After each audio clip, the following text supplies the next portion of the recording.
بتا دیے۔ اچھا، شعیب ابی طالب میں محصوری، ٹھیک ہے، اب یہ ٹاپک ہے۔ اپنے وفد کے ذلت سے واپسی نے کفار مکہ کے غصے کو بہت بھڑکا دیا۔ جب وہ واپس آئے تو انہوں نے کفار کے جو مکہ کے لوگ تھے ان تمام لوگوں کو، کفاروں کو بھڑکا دیا، صحیح والا ہے۔ اس کے ساتھ ہی حضرت عمر رضی اللہ عنہ کے اسلام لانے نے انہیں اور بھی جلا رکھا تھا، اور جو وہاں پہ حضرت عمر رضی اللہ عنہ تھے رہتے، انہوں نے بھی اسلام قبول کر لیا تھا، جس سے کفار لوگ اور زیادہ بھڑک گئے تھے۔ یہ لوگ ہر وقت اس کفر میں رہتے تھے کہ مسلمانوں کا لوگوں سے ملنا جلنا بند ہو جائے، ٹھیک ہے۔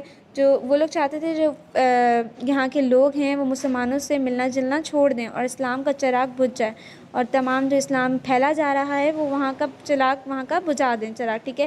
اس لیے سردار ان مکہ کی ایک بڑی جماعت نے آپس میں مشورہ کیا کہ اب کھلم کھلا محمد صلی اللہ علیہ وسلم کو قتل کر دیا جائے گا۔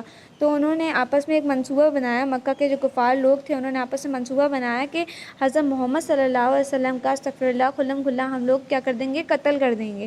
لیکن قتل کر دینا بھی آسان کام نہیں تھا، ٹھیک ہے، کیونکہ قتل کرنا اتنا آسان تو نہیں تھا کیونکہ وہ نبی تھے صدقے، ٹھیک ہے۔ اس لیے کہ بنو ہاشم بھی بڑے جھوٹے اور اونچے طبقے کے لوگوں میں شمار ہوتے تھے، کیونکہ وہاں کے جو بنو ہاشم تھے وہ بہت پہنچے ہوئے اونچے طبقے کے لوگوں میں شمار ہوتے تھے۔ وہ اگرچہ مسلمان نہیں ہوئے تھے لیکن جو مسلمان نہیں تھے وہ بھی پیارے صلی اللہ علیہ وسلم کے قتل کیے جانے پر آمادہ نہیں تھے، ٹھیک ہے۔ اب وہ لوگ مسلمان نہیں تھے لیکن پھر بھی ان کو یہ جو منصوبہ تھا وہ پسند نہیں آیا تھا، وہ نہیں چاہتے تھے کہ حضرت محمد صلی اللہ علیہ وسلم کو اس طرح سے قتل کیا جائے۔ اس لیے ان سب کفار نے مل کر ایک معاہدہ کیا، جو تمام مکہ کے کفار تھے ان لوگوں نے ایک معاہدہ کیا کہ سارے بنو ہاشم اور بنو طالب سے بائیکاٹ کیا جائے گا، ٹھیک ہے۔ انہوں نے بولا کہ تمام بنو ہاشم سے اور بنو طالب لوگوں سے ہم لوگ کیا کریں گے، بائیکاٹ کر لیں گے، ان سے ہم نہ کوئی ہجرت نہ ہی تجارت لیں گے، نہ ہی دیں گے، نہ ہی کوئی سامان خریدیں گے، نہ ہی انہیں کوئی سامان دیں گے، بائیکاٹ کر لیں گے ہر چیز سے۔ انہیں نہ کوئی اپنے پاس بیٹھنے دے گا، ٹھیک ہے، نہ ان سے کوئی خرید و فروخت کرے گا، نہ بات چیت کرے گا، نہ ان کے گھر جائے گا، نہ ان کے اپنے گھر میں آنے دے گا، اور اس وقت تک صلح نہ کی جائے جب تک کہ وہ خود پیارے نبی صلی اللہ علیہ وسلم کو قتل کے لیے ان کے حوالے نہ کر دیں، ٹھیک ہے۔ یہ سب چیزیں کریں گے ہم ان کے ساتھ جب تک کہ وہ لوگ اس چیز پہ آمادہ نہ ہو جائے کہ ہم حضرت محمد صلی اللہ علیہ وسلم کو قتل کر دیں۔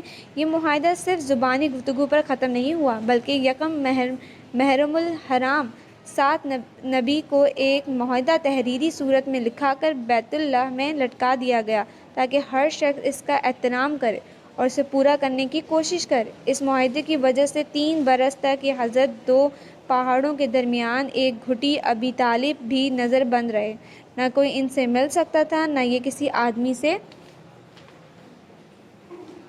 آدمی سے مل سکتے تھے، نہ کوئی باہر سے آنے والا ان کے کسی تاجر سے مل سکتا تھا، نہ ان کے کسی آدمی سے کوئی چیز خرید و فروخت کی جا سکتی تھی۔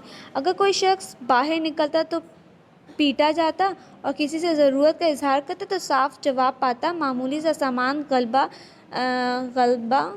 غلبہ وغیرہ جو ان لوگوں کے پاس تھا چند ہی دنوں میں ختم ہو گیا۔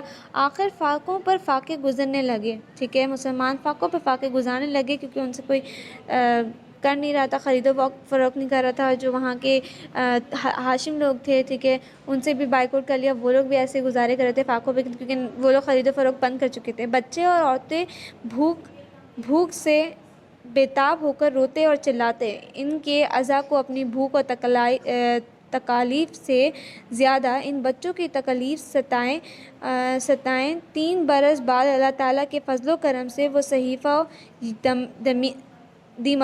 صحیفہ دیمک کی نظر ہوا اور ان حضرت کی یہ مصیبت دور ہوئی، ٹھیک ہے۔ عام الحزن، ٹھیک ہے، عام الحزن۔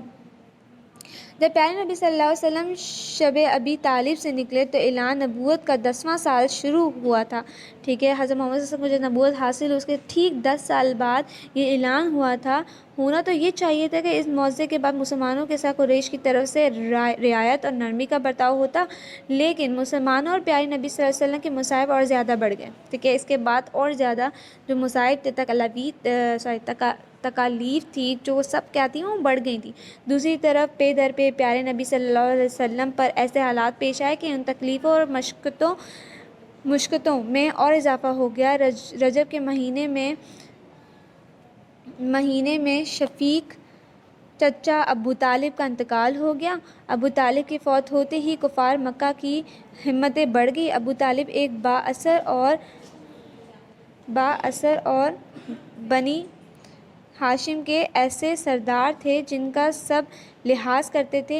ان کے قتل کے بعد بنی ہاشم کا رعب واثر جو مکے میں قائم تھا باقی نہ رہا۔ ابو طالب کی وفات کے قریب 2 ماہ بعد رمضان 10 نبوی میں حضرت خدیجہ الکبریٰ رضی اللہ عنہا بھی انتقال ہو گئے، ان کا بھی انتقال ہو گیا۔ وہ آپ کے تمام مصائب میں غم خوار اور رفیقہ تھیں۔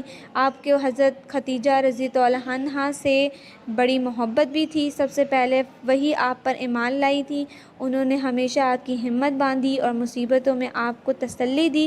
ابو طالب اور حضرت خدیجہ رضی اللہ عنہا دونوں ایسے رفیق و ہمدرد تھے کہ ان کی وفات نے پیارے نبی صلی اللہ علیہ وسلم کو بہت ہی غمگین بنا دیا اور ساتھ ہی قریش کی اعزار ثانوی میں اضافہ ہونے لگا۔ قریش نے پیارے نبی صلی اللہ علیہ وسلم کو ستانے اور نقصان پہنچانے کے لیے میدان خالی پا کر آزادانہ اور بے باکانہ مظالم سلسلہ جاری کر دیا۔ یہی وجہ ہے کہ اس سال کا نام ہی عام الحزن یعنی غم کا سال مشہور ہوا۔ یہ کچھ سوالات ہیں، ٹھیک ہے، اس میں کچھ بک ورکنگ ہے جس میں لکھا ہوا ہے پہچانیے یہاں کون سا جواب آئے گا، ٹھیک ہے۔ حبشہ کا عیسائی حکمران کون تھا؟ اپنے ظلم و ستم کی وجہ سے بہت مشہور تھا یا اپنی رحم دلی اور عدل گستری کی وجہ سے مشہور تھا؟ تو یہ والا آنسر آئے گا۔ حبشہ پہنچ کر مسلمانوں کو خبر ملی کہ تمام مکہ والے مسلمان ہو گئے یا مکہ میں ہنگامہ ہو گیا، تمام مسلمان ہو گئے، ٹھیک ہے۔ مسلمانوں نے بادشاہ کو ادب شاہی کے مطابق سلام نہیں کیا یا سجدہ نہیں کیا تھا، سلام تو انہوں نے کیا تھا۔ بنو ہاشم پیارے نبی صلی اللہ علیہ وسلم کے قتل کیے جانے پر آمادہ نہیں تھے یا قتل کیے جانے پر آمادہ تھے؟ بنو ہاشم جو تھے وہ قتل کیے جانے پر آمادہ نہیں تھے۔